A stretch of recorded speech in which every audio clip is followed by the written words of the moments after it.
Source of all, to thee we raise this our hymn of grateful praise. What is this source? What is this source? Back to the question. The most important decision that we make is whether we believe the universe is basically friendly or unfriendly. What's it about? What's the truth? I want to share with you a couple of stories from a great universalist from our heritage, which is Hosea Ballou. So if you could pop his picture up there when you get a chance, Deb.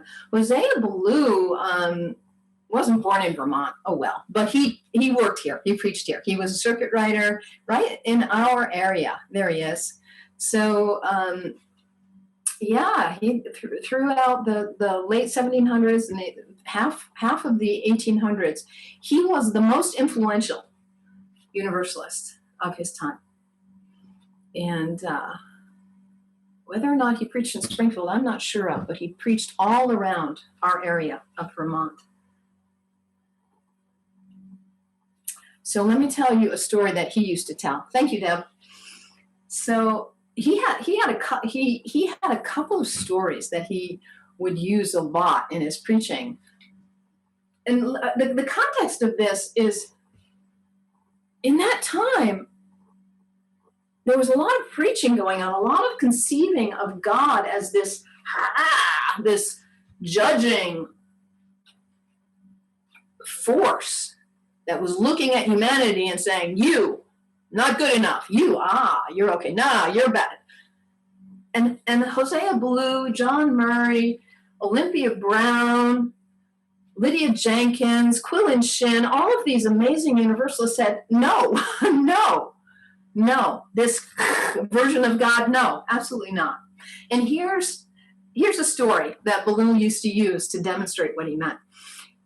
He said, imagine, he has this conversation with a dad of a young adult son, and the dad is really concerned because the young adults, so this is the 1800s, right? So the young adult is the son is hanging out at the tavern, drinking, and the dad said, this son might be ruining the reputations of some young women, young ladies in the town, and the things change. And so the dad is all upset about this. And Ballou says, I know just what we'll do. We'll hide in the road. And when he comes walking along, we'll grab him and we'll throw him in this bonfire. And the dad says, no, I love my son. We can't throw him in the bonfire. I know he's making trouble, but no, thank you. I don't need that kind of help. What was Ballou trying to say there? That's the image of God. You're bad, toss him in the bonfire. What kind of God is that? Who wants to sing praises to that kind of God? Who wants to bother at all with that kind of God? And another story that Ballou used to tell is this.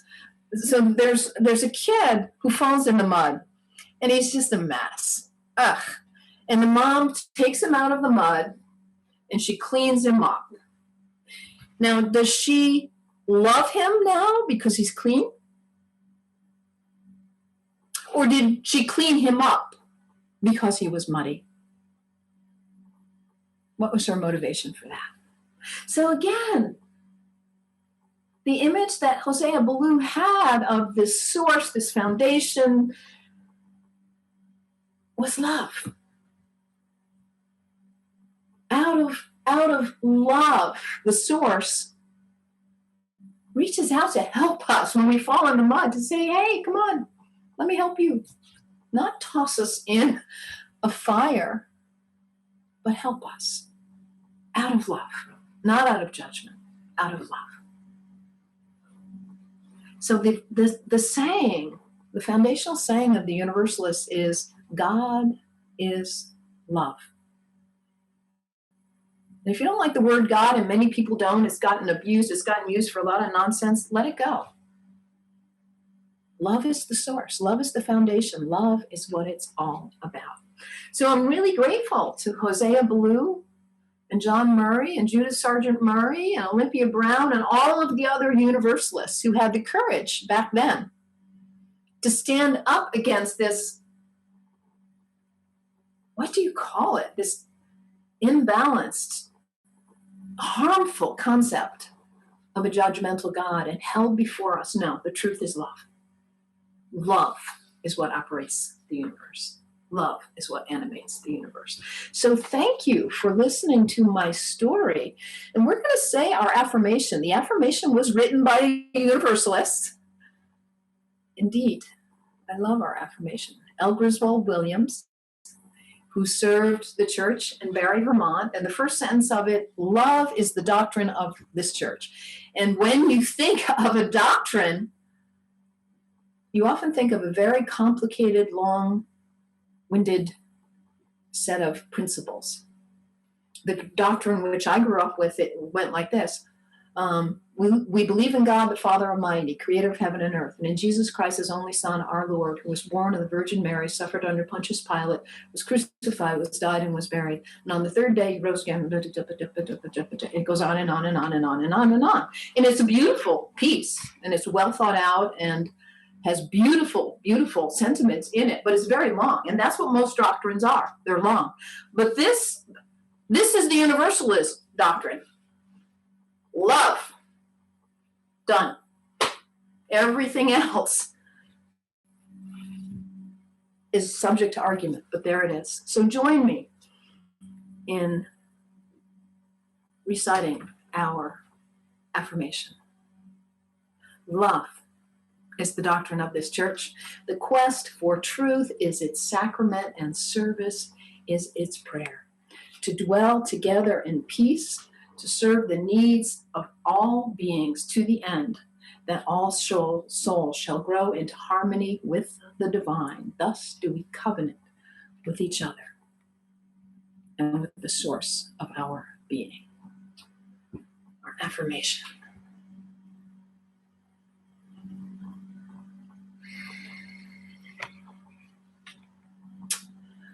So we're going to sing a song together, Voice Still and Small, and I just want to say a few words to put us in the right mode of participating in and receiving this song, which Julaine is going to perform for us, and we can sing along.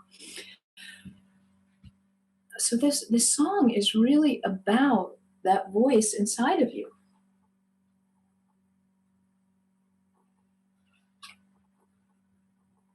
How do you know, to answer that question, the most important decision that you make is the world basically friendly or unfriendly? How do you answer that question? How do you know? And basically, you cannot know without silence, without listening. So let's receive this song, participate in this song, and open up a space in our hearts that is rich in silence and stillness.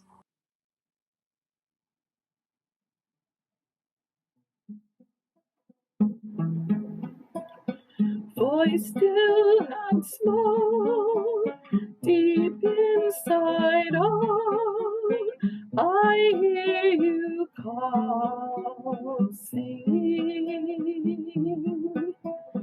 In dark and rain, sorrow and pain, still you remain, singing. Calming my fears, quenching my tears, through all the years, singing. Voice still and small, deep inside all, I hear you call, singing. In dark and sorrow and pain, still you remain singing, calming my fears, quenching my tears through all the years, singing.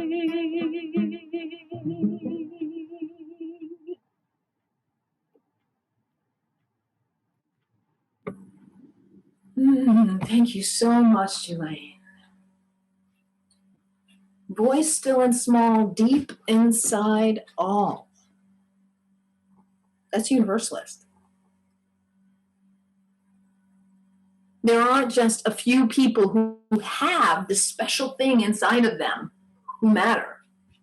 No, everyone. Voice still and small, deep inside all.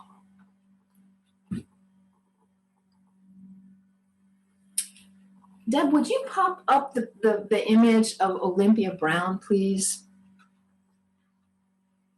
What an amazing woman Olympia Brown was. She was also a Universalist. She was among the very first women ever ordained in the Americas. And one of my favorite quotes is from her.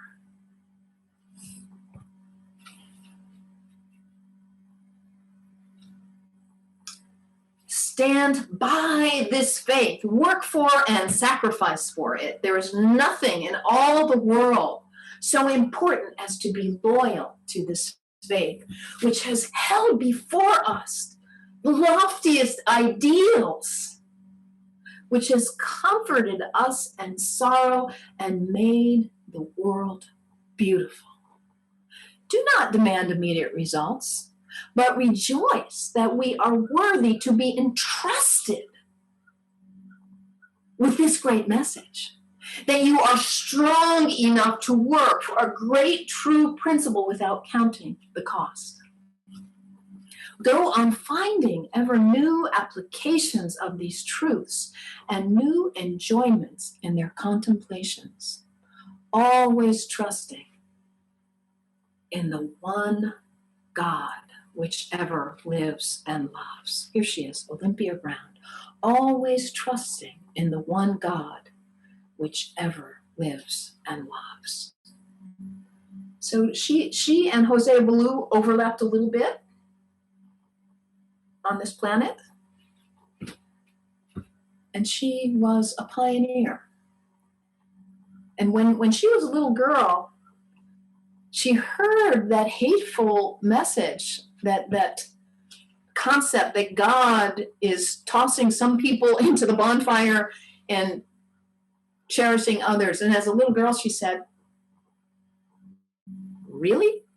I don't think so." And she went against what was being said around her and held fast to what she knew in her heart was true, that God is love. The foundation of the world is love. Thank you, Deb. This passage by Olympia Brown has really, really stayed with me. And that last part of it, always trusting in the one God which ever lives and loves. I put it to music just because I love it and I wanna live in it. Always trusting in the one God which ever lives and loves. That's a little too high. Let me go lower. Always trusting in the one God which ever lives and loves. Always trusting in the one God which ever lives and loves. Always trusting in the one God which ever lives and loves. So she said, go on finding ever new applications of these truths and new enjoyment in their contemplation. So what are the truths she's talking about? They're basically two things. There's one God, and that is love. That's it. So simple, and so powerful. And it changes everything about your entire life if you ascribe to this. As Einstein said, the most important decision is the world friendly or unfriendly? What is it? What do you think? What do you know? What do you feel? If you tune in to the media, you know the world is basically unfriendly, right? It's dangerous, it's horrible, there's this happening, and these people fighting, and this explosion, and these fires, and the world is a really unfriendly place. Don't believe it. That's the news. That's what sells. That's the hype. That's the media. As a universalist, I believe in the core of my being that the world is basically friendly. The world is basically love. That's what animates it. And all of the nonsense is by being out of tune with that truth and that love. What's true? What's not true? So we're gonna need the images of the trees in a second. What's really interesting, the word truth has the same root word it's Indo-European as the word tree. Truth and tree. The root is I don't know how to pronounce it, but it's D-R-E-U, true, tree, D-R-U, yeah. And so it's ancient. Trees don't lie. and the word durable, it comes from this same, what's hard, what's dependable, what's real. So what is this tree telling us about its life there? Looks to me like there's some wind happening in its life. There's something pressing it. The truth of its experience is living in this particular environment. And there's something going under it that is perhaps trimming or cutting its lower branches. Have you ever ridden on a street and you see how the trees above are like cut flat from the trucks that are going under? The truth of that tree's experience is it's living by humans that are constantly shaving the underside of it. So let's see the next one, Deb. Let's just go. And what's the truth of this tree's experience and all the ones around it? You see, they're in a windy spot. Trees don't lie. It's not standing there up straight and saying, oh, everything's fine, there's a big wind, but I'm fine. No, it's like, whew, this is what's happening in my life. Let's see a few more, Deb. And trees that grow in snow, this is out in front of our very own meeting house. Trees that take on ice and their entire being is changed by their environment, and their roots are going, and the next one, Deb. Yeah, they get changed by what happens to them, the truth of their experience. And the next one. And so trees that grow out in an open space, they spread out. That's they can't lie. They're not all, oh, I'm growing in this big space, but I'm just going to keep it tight here. No, they're just, this is the truth. They have the space to grow. And the next one, Deb. And trees that grow in close together, they're tight. They're all close in. They can't lie. They can't be expansive when what's really happening is that they're packed in. So thank you, Deb. Thank you very, very much. So truth and trees, and yeah, and these guys, they're in moisture. Just imagining what the floor of that forest is like, probably full of mushrooms and ferns and all kinds of things. The truth of that environment. Tree, truth, durable. What's really going on? Always trusting in the one God, whichever lives and loves. Always trusting in the one God, whichever lives and loves. So what's true? And how do you know? How do you know what's true?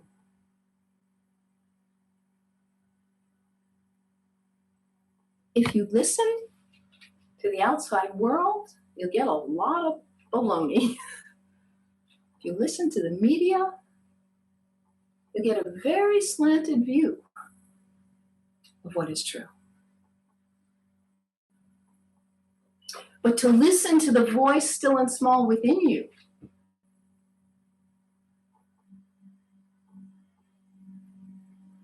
that's what it means to be on the spiritual path. First thing in the morning, what do? Do you turn on that damn phone? No, don't do it. Do something that turns your attention onto love, to truth. Meditate, walk in nature, breathe, read inspiring scripture or poetry. What are your practices that bring you in touch with the truth?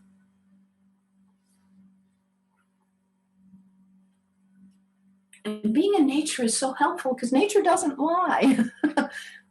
Trees tell the truth about what's going on.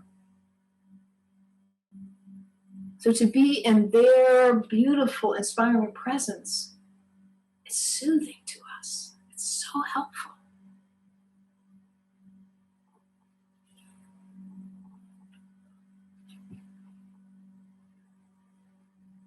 The most important decision you make in your life is to how you answer the question, is the world basically friendly or unfriendly?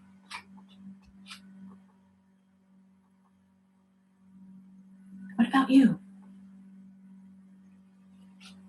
When you sit in quiet and listen to the voice within you, what's the message that you get? We who identify as universalists hear love. And as Olympia Brown says, always trusting in the one God that ever lives and loves. And if you don't like the word God, we'll just substitute love. Always trusting in the one love that ever lives and flows. Always trusting in the one love that ever lives and flows. The foundation of our universe is beautiful. It is love. It is this grand flow that is so powerful. It heals, it lifts, it enlivens everything. And the only reason it doesn't is when we get out of touch with it, when we disconnect from this power.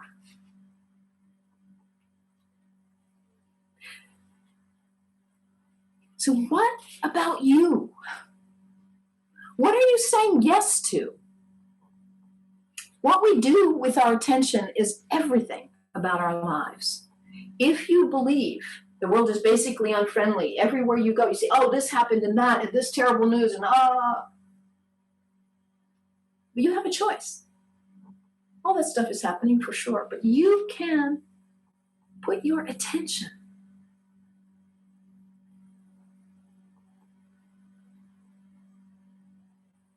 on what uplifts, what heals. You can look for beauty all around you, for the beauty of the earth. As we sang in the opening, you can look and it's there. It's there to be found. And whatever you put your attention on, it grows. If you put your attention on the misery and the conflict, you will find more of it in your life. It's there. But if you choose, as Einstein says, the most important decision, you choose love. It comes back at you. And you enter this flow of love, which is the foundation of life. It's the truth of life. The disharmony is things that are out of sync with the truth of life.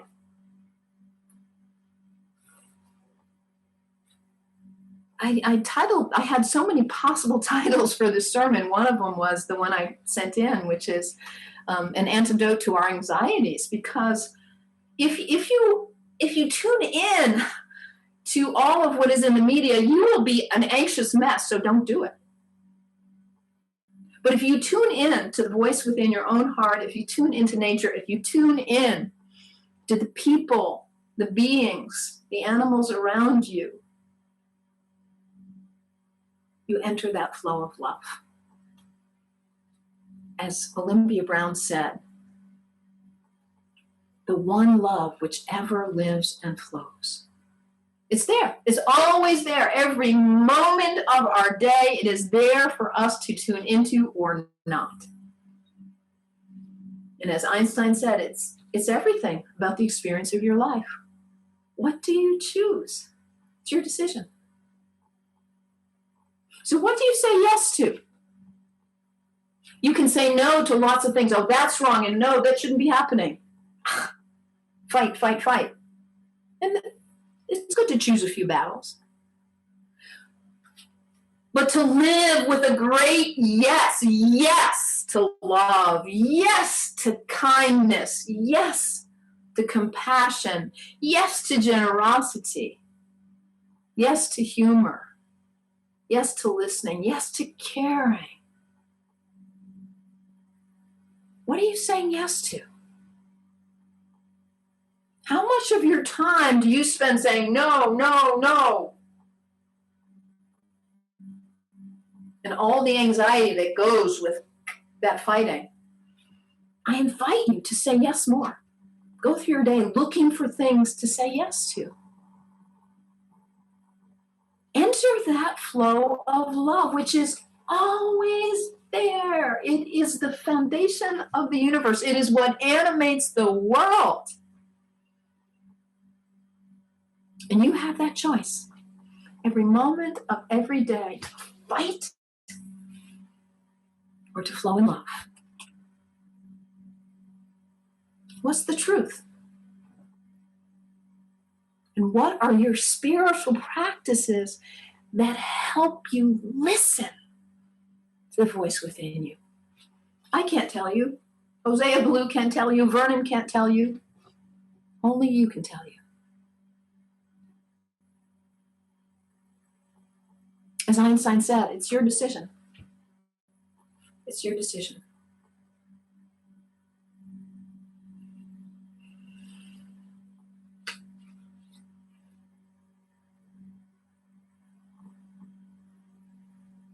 Part of the quote from Olympia Brown that where she's extolling the wonder of universalism. Universalism, basically, that there's one reality, one ultimate of the universe, and that's love. And she's saying, there's nothing in all the world so important as to be loyal to this faith, which has held before us the loftiest ideals, which has comforted us in sorrow and made the world beautiful. What are your lofty ideals? What are you saying yes to? What draws you that when you turn in that direction, your heart opens in joy? And as Olympia Brown said, it comforts you. All the fighting and the junk and the yuck. What are your loftiest ideals? What do you say yes to?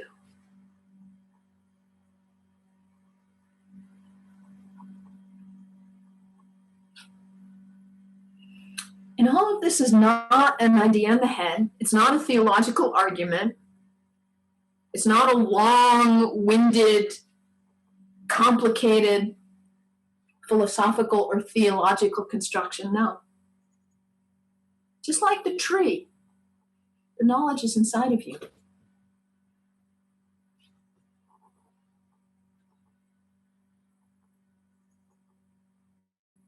Come into your own experience, your own truth. Get silent so you can hear and know what's real for you. And make that choice. Choose a battle or two to say no to, but mostly spend your life saying yes. Yes to kindness. Yes to community. Yes to love. Help build the beautiful, sustainable, loving, just future that we all long for. If we spend our time in the anxiety of all that's wrong, we're not helping. Yeah, choose a battle or two, for sure. But mostly, be that instrument of love yourself. When you come into a room, make it a better place by the love that radiates from you. When you enter a conversation, make it a better conversation by the kindness that you show. What are you saying yes to? What are your loftiest ideals?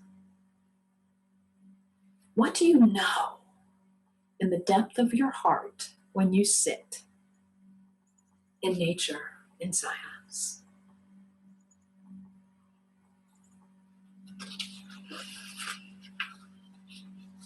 So one of the things that Olympia Brown said in that quote that I love so much is, go on finding ever new applications of these truths and new enjoyments in their contemplation.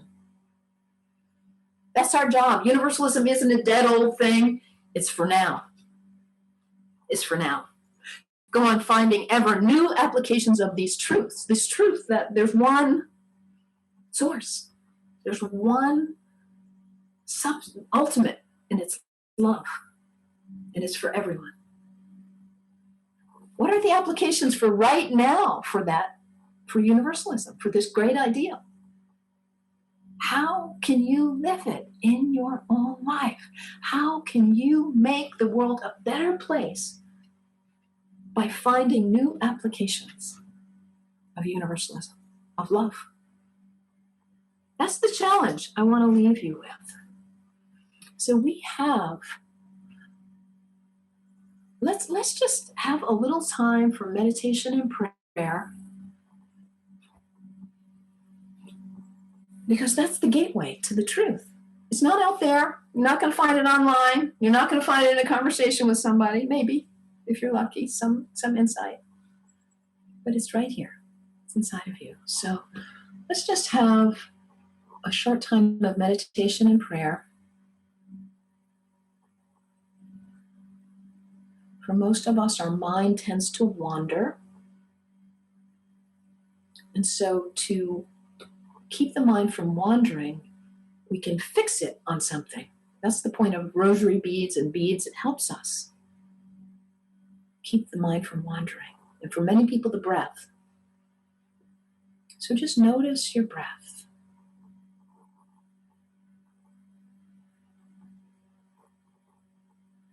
And let's just sit in silence and breathing and noticing our breath and turning inward, listening for that voice still and small that is in every single one of us.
Thank you so much for sharing that silence.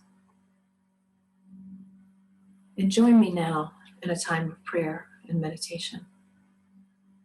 Spirit of love, the source, the ultimate, known by so many names by humans throughout time, and known without a name by animals and all life forms throughout time. Great love. Thank you so much for this flow of love, which is today. Thank you that we woke up and entered into the mystery of the unfolding of love and beauty, which is this unique day, which will never happen again in the history of the world. Thank you for this gift of beauty that we get to live in, flow in, be in, breathe in. And thank you for giving us the choice to turn our direction toward you, toward love. As you know, Great Spirit, we're kind of having a tough moment right down here on planet Earth. It's a little bit chaotic. We got a lot of disharmony going on. But at the same time, we know the truth that this is one great, immense, beautiful flow of love. Help us remember to not get embroiled in the conflicts. Help us remember to turn our attention toward you, toward love. Help us say yes today as we go through this day. Help us look for beauty. Help us listen to that still small voice that's inside of us. And help us remember that you are in every single other creature on this earth. That voice, still and small, in me is the same as in everyone else. Thank you, Great Spirit, for the gift of this day. Thank you for your soothing presence that heals us, that empowers us. Help us find our true yes. Help us turn our attention toward you. And help us feel the healing, the ease, the melting away of tension and anxiety that happens when we turn toward you, Great Spirit. Ah, what a gift your presence is in our lives. Forgive us for our foolishness of not noticing. And thank you for the gift of this meeting house community where we can be reminded of our highest ideals, where we remind each other of what really matters. Thank you, Great Spirit, for the gift of this day and for the beautiful flow of love, universalism, that animates the world. May it be so, blessed be. Amen. So what's your true yes, dear ones? Let's sing this song together. Putting our time, our attention, our energy onto the world that we want to see, the peaceful, beautiful, harmonized, unified world. So Julaine and the choir have prepared something beautiful for us.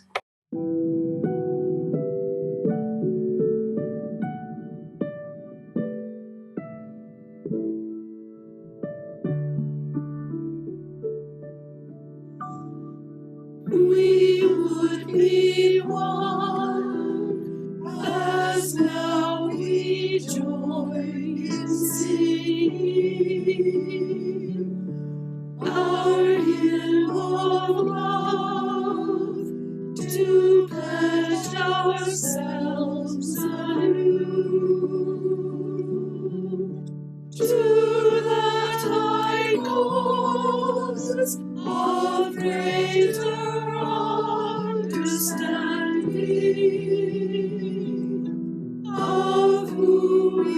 heart, and what in us is true. We would be one in living for each other, to show to all a new community. We would be one in building for tomorrow a nobler world than we have known today. We would be one in searching for that healing which finds our hearts and points us on our way. 'Cause when we pledged ourselves to greatest service, with love and justice, strive to make us free.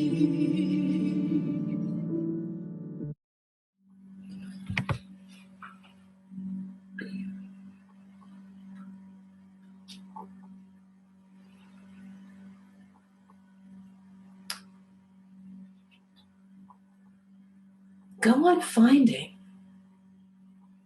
ever new applications of these truths and new enjoyments in their contemplation, always trusting in the one love that ever lives and flows.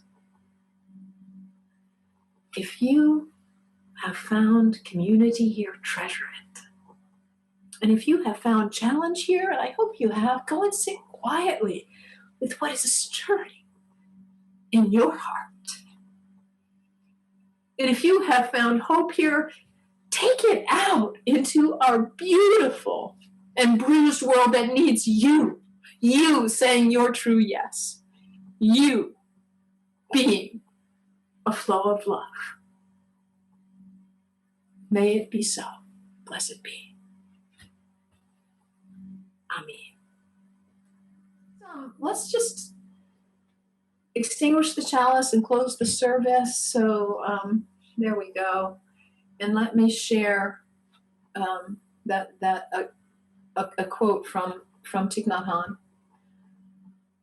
The next Buddha will be named Maitreya, the Buddha of love. I think Maitreya Buddha may be a community and not an individual. The new incarnation of the Buddha is us. You're on. It's us embodying Maitreya, embodying love. May it be so. So we have, and